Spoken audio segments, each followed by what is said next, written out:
Hello everybody and welcome to the Conversations of Impact for Kids series. I am Kathy Dominy and today I'm joined by the amazing, wonderful overachiever, Moira Weir. So I'm going to read you her bio and then we're going to jump straight into the conversation. So Moira has worked from the kitchen table as a direct service social worker through to the cabinet table as a chief of staff to a minister. She has extensive strategic and operational experience in the not-for-profit sector and in government at state, regional, national and international levels. Moira has served and led in governance on statutory and regulatory boards, including Medical Board of South Australia and the South Australian Emergency Services Commission, not-for-profit boards, including Social Impact Investment Network of South Australia, the Southern Domestic Violence Service, Issues Deliberation Australia / America, as well as providing executive and strategic leadership roles, including as CEO of Volunteering SA and NT Incorporated and Global Executive Director of International Association of Public Participation. She is a director of Scope Global, an Australian specialist international project management company with people as the focus of its program delivery. Moira is a member of the core team for ethical fields, focusing on community wealth building and transition economies around Australia. Dissatisfied with the lack of gender equity in investment and contribution women-led startups, entrepreneurs and social enterprises get from the market, she founded Chooks SA in 2017, a movement to foster gender equity for women innovators and entrepreneurs.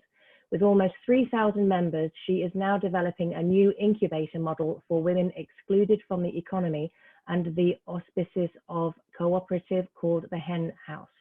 Moira received an Australian honour in 2019 and is now a member of the Order in Australia for her significant service to the community of South Australia. Wow, okay. So you've been quite a busy lady. Your life is very full, Moira.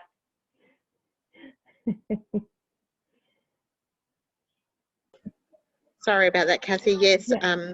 it definitely has been a full and rich life and I'm very grateful for it. But it doesn't have the most important bits in it, that story, which is, you know, that I'm a mum of kids and I've got a grandchild now too. And that's right at the heart of this conversation. So I'm not coming from all of that highfalutin stuff, but very much from the kitchen table beginnings of all of that. I know, and we've spoken privately about that, and it's really very much around your family, because in the early days you would attend meetings with your children in tow, and you've always been very much a mother at the center of all of your achievement, which is only just starting to be more recognized now. So you were quite a pioneer in that area. Yeah, I think so. Like at the time I didn't know that. I mean, I used to take my children to everything, and in fact my grandson got dropped off to meet me at a board meeting I was going to for the Entrepreneurship Advisory Board, and my youngest daughter sent a message. We've got a family WhatsApp group, and she took a photo of him going into the meeting and sent it to all her siblings and says, the initiation ceremony has begun. And then it was just beautiful. And then they each told a story of their memories of coming to meetings with me, which Amazing. was completely lovely. And in fact, that one, the youngest of the brood, she's now just 34. She turned 34 a couple of days ago, and one of the first meetings she ever came to me, I was still breastfeeding her. She was only a few weeks old, in fact, and it was into the Archbishop's house. Wow. I was involved with the Justice and Peace Commission of the Catholic Church in Adelaide, and she needed to be fed, so I took her with me. It didn't even occur to me not to take her.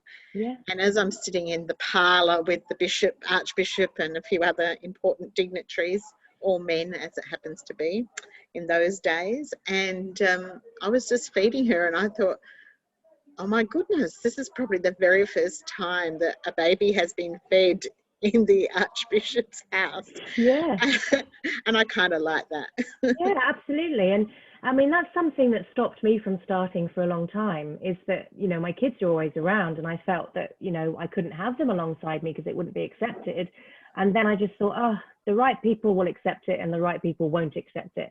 And, you know, I've been doing interviews, I've been interviewed myself, and like my 3-year-old has come and sat on my lap and I've just carried on with the interview because that's how I work. I work with my kids around me. So, well, thank you for being a pioneer in that, because it's helping to break down those, you know, those impressions of what we should be and how we should show up. So that's really important. Yeah, and So, I think it's really important to show up as your whole self whenever you can. yeah. And that's part of who we are. Yeah, absolutely. And, you know, without mothers and fathers and babies, there wouldn't be any of us. There wouldn't be CEOs and executives and entrepreneurs and everybody, because, you know, that's at the heart of it. So, yeah, really interesting. So we know each other through really the gender equity issue. So for people who are listening who aren't familiar with the gender equity issue, could you explain that, please? Sure. So we know that males and females get treated differently. So anyone's listening, they might just want to take a moment to shut their eyes and have a think about how they notice that turning up wherever they are, whether they're in school or at the supermarket or perhaps on the sporting field. It's only just recently that we've had, you know, amazing female football teams running out on the field. So we know, and we know that we're in the middle of lots of sporting contests right now, and lots of women get paid a lot less than the men. So there are things that I think everybody kind of can understand. So what equity is, and it's different to equality. So equality is where everyone has an equal share, but equity is when we make up the difference, the gap between what is needed so that everyone can have an equal share. Yeah. So when we think about, perhaps if you're in a classroom and you notice the other children in the classroom, some people need a little bit more extra help with their reading. So that boost, that time, that extra 10 minutes that a teacher or a community support person or a mum or a dad might spend helping that child is to get them up. So equity is to fill the gap so that then we can all be equal. Just being equal isn't enough. I actually saw a really great illustration for this, and I might put the link in next to your notes next to the conversation, because it was trying to describe what equity is, and it showed a tall person and a short person, and the equality was them given the same box to stand on, so the short person still couldn't see over the wall, and equity was giving the short person a taller box to stand on so that they could both see over the wall. And I thought that was a great illustration. It's a fabulous one. Yeah. And then I would say that inclusion is when there's no wall for either of them to look over. Yeah, amazing. Yeah, fantastic. So what is it, equity in real terms? If you know, we're talking to parents of children and we're talking to young people on this conversation. So what does it look like? What are we looking for when we're looking for equity, and how can we identify that it isn't there yet? So I think you know when you're missing out. So I would first of all start to ask people to kind of notice when they're feeling like, hang on, that doesn't feel fair to me, or how come she got that and I didn't, or how come he got that, or is that because he's taller? Is it because he's white? Is it because he can speak English? Is it because he's a boy? Just so that you bring that, what I always call, you know, you bring your gender lens, you start to look through things. And just like glasses, sometimes you need to adjust your seeing so that you can see it more clearly. And if we are lucky enough to have lots of things in our favour, so for me, the things that are in my favour are that English is my first language, I'm white, I'm educated, I've got a roof over my head, you know, I've got money in the bank, you know, I've got a car that I can drive. They're all things that give me a step more than a lot of other people. And so when we think about equity, what I encourage people to do is to notice where those gaps are, and ask yourself, what will it take? What would I need to do to make that gap shorter for me and the other people in the room? Or what is it that we can all do together? And that's really when we start to look at systems change, because it's not anybody's individual fault. And I think that's one of the things that sometimes happens, is that we start to say, well, if only they went to uni, or if only they stopped being so lazy and did their own work, and we blame the individual. And so equity is really to stop that blame game and actually look at what's getting in the way in the whole system. So maybe we find this a lot in the internet world, where we might have fantastic internet connection and we can join in, but our neighbours down the road or in a country town don't have the same thing. So it's nothing that they have done. It's not about them. They don't have to learn how to hack their way through a new system. It's in fact that the system isn't working for them. And it can be easily, we sometimes forget that, and we blame the person. And in fact, to get this work done and to get justice, to get racial justice and economic justice and climate justice, because now we're seeing inequities in the climate as well and climate change. And many, many young people know this and are leading the way. We've got amazing world leaders like people like Greta in that space, who just inspire me every day, because they are really making the case for climate justice. Why is it that my generation, me with the grey hair, is consuming so much of the planet so that the younger ones aren't going to have a planet to live in? So we've all got to take responsibility for that. And that's another way of looking at equity across generations. Yeah, and it's an interesting point that you make about us taking responsibility for our part in it, because it's also it's a shift in attitude, it's a shift in focus, and it's about us being able to look in the mirror as well and saying, how am I advantaged? Just like you were detailing earlier about all of the things that work to your advantage. And I saw this amazing illustration on I think it was YouTube, and this coach had all of the class lined up, and then he said, okay, whoever wins this race gets $100. But he said, please take a step forward if you had a tutor as a child. Take a step forward if you had a roof over your head. Take a step forward if you had your own bedroom. Take a step forward if you had 3 meals every day. And these are the sort of questions he was asking, and people were taking a step forwards, and some people were still on the baseline. And then he was saying, this is what I'm talking about, guys. Through no fault of their own, they haven't had the same starting place as you. And that was a really great illustration. But it really begins with us doing that self-reflection as well, which can sometimes be uncomfortable. Yeah, it can be very uncomfortable. And, we've got all these incredible movements happening around the world that's bringing that discomfort to our doors every day. In America and in Australia here with Black Lives Matter is a really good example of that. And in Australia too, we've had the Closing the Gap campaign, where one of the biggest gaps facing in our country is the difference for Aboriginal and non-Aboriginal people in terms of their health and well-being. And that gap has got nothing to do with the individual Indigenous person, or indeed with the individual non-Indigenous person. But what can we do that will actually help those systems and get everything we need in place to make it fair for everybody? Yeah. And I mean, I was talking to somebody the other day, and they were talking about that Indigenous, non-Indigenous situation, and they were friends, and they were at a supermarket, and the white friend went through first and went through no problem, and then the Indigenous friend went through and had 27 questions, had to prove this, what's happening with that, blah, blah, blah, blah, blah. And the white friend stepped forward. And the white friend stepped forward and said, excuse me, why are you asking this lady all of these questions when you didn't ask me?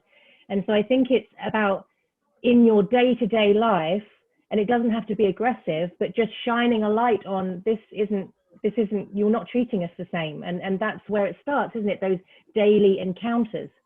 Yeah, and those things I never have to think about. But for Indigenous people, it's constant. It's never away. I've had friends, really incredible friends, who are driving a fancy car and they get pulled over. I would never get pulled over. So all sorts of things. And we've seen this in a very horrific way in the United States recently, but it is just as true here in Australia, and we shouldn't get too, thinking it doesn't apply to us, because it does. Yeah, absolutely. Yeah. And so what can we do? What can we do on a real level? Because, I think sometimes these issues seem so big and overwhelming that, people can sort of think, oh, I can't do anything. I'm just one person. So I'm not going to think about it. I'm just going to carry on with my life. So what are some sort of practical ways that we can start initiating this change so that we are working towards more equity? Yeah, I think for starters, it's awareness. It's just like the story you were telling of your friends in the supermarket. Just becoming really clear about the privilege that you do have yourself. Where does that come from, or why is it there? And then also, if you are in a non-privileged environment, working out how you can not feel that it's all your responsibility to fix, because it's exhausting. And you know, I think our responsibility is to support those people who are doing. We can't do all of that work ourselves. We have to do it together. So one of the most important things I suggest to people is to join with others. Don't do this work on your own. Find others who are in your friendship groups or in your community, in your classroom, amongst other parents. Where do you find allies and friends? Because sometimes you just need to have a rest from it and someone else can pick up the baton. That's perfectly okay. But we all take it in turns. We can all do a little bit together. So I think that's one of the most important things, is find others to do it with. And there's some other practical things, like I just think it's bringing it into everyday conversations. So when you look at, you know, the money in your purse, you know, there's not that we're using paper money as much as we used to, or coins, but you know, there's stories on all of our money in Australia, and you know, just opening up your purse and showing those notes and telling a story about them. Is this a story of colonialisation? Is this a story of a woman being an amazing leader? I mean, we only have to, not that I'm a royalist, but you know, the Queen's been around for a long time and Yeah. she's on our coins, and what has she done, and how has she brought equity or not brought equity because of her wealth and position. We've got a fabulous Indigenous leader, David Unipon, on one of our notes, having a conversation about that. So for me, it's always the ordinary. And today I'm actually in the library at Aldinga in South Australia, on Kaurna country. And so one of the things I do is I always try and remember to acknowledge the land on which I'm on and give thanks for the custodianship for generations, 40,000 years, probably longer, so that I don't see myself as just arriving or as a settler, but someone who is inheriting a very big narrative. Looking at, with my children, one of the things I used to like doing is looking at the stars at night and pointing out the different constellations and finding out the names of them from the Indigenous communities nearby.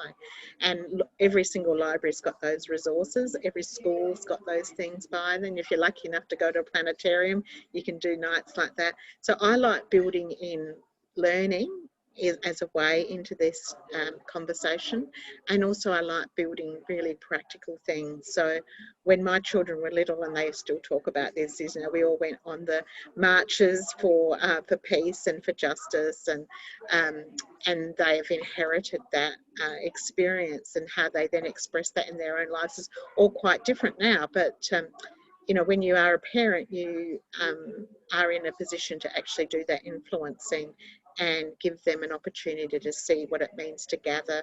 There's nothing like a really big group that help you feel you're not on your own, because otherwise it feels quite overwhelming. And you know, when you go to a mass rally and there's thousands of people there, and you think, oh, these are all people just like me. And one of the things I used to love in the olden days, in the peace marches, you know, getting on the train and seeing everyone, lots of families all going together, and instead of just going together for the cricket or the football, but for those cultural occasions too.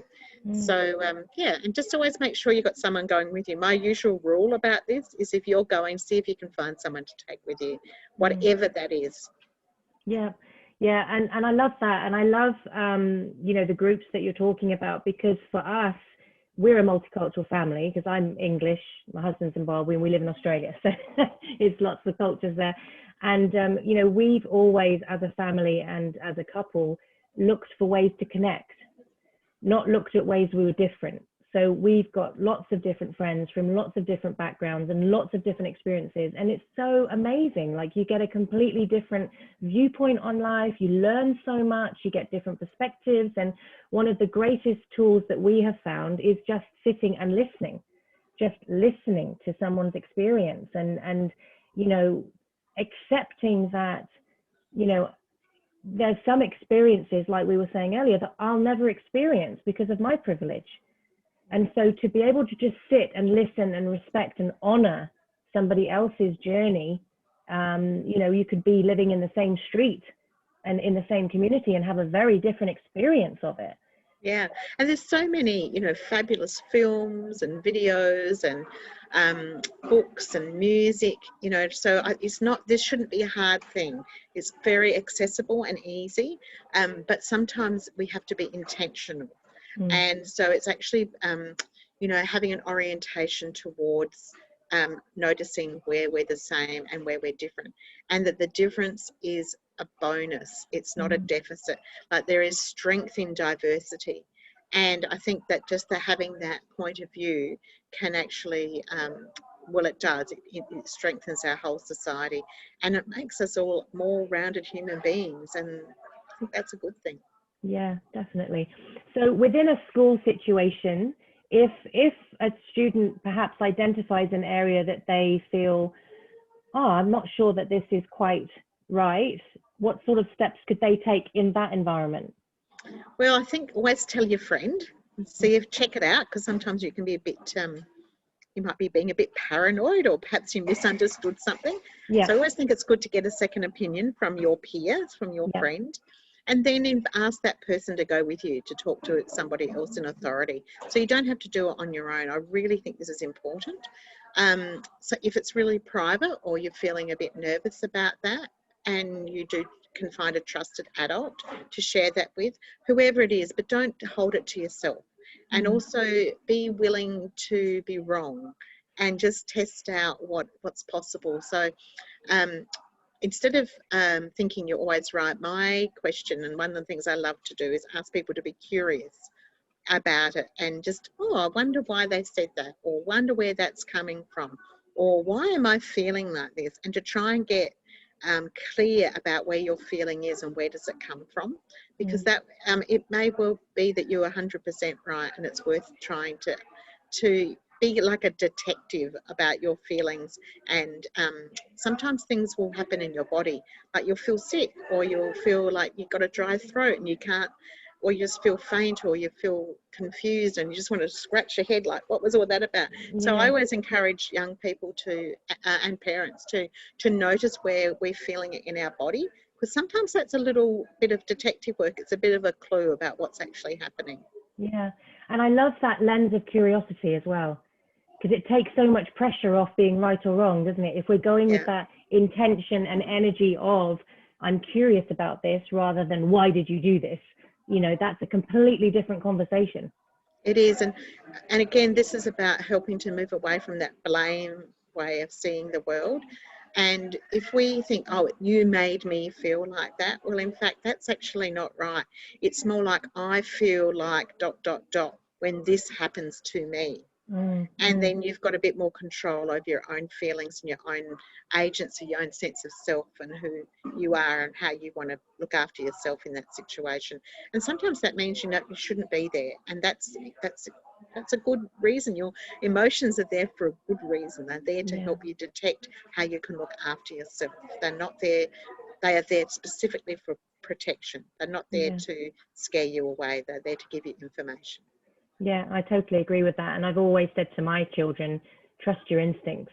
You know, if something feels off, it's off, you know, and we'll just trust that and go from that energy, and we'll explore from there. But yeah, I definitely agree with that. It's very important, I think. And sometimes, you know, young people particularly might feel the pressure not to honor their feelings, because, you know, a lot of young people are in positions where they're living by house rules, they're living by school rules, they're living by society's rules. It's like, oh, where do I fit in this? Where's my power? So that's really important. Yeah. And just knowing that, you know, you are still in control of how you feel. Even if you've got all those rules around you, no one can take your feelings away. Only you're the person responsible for your feelings. And to be curious about them too, like, where did they come from? Why do I feel like this when I'm in this situation? You know, and sometimes we don't even notice the little things we do, like, you know, not going, there's a road I hardly ever drive down because it's a place that something happened that I don't want to remember.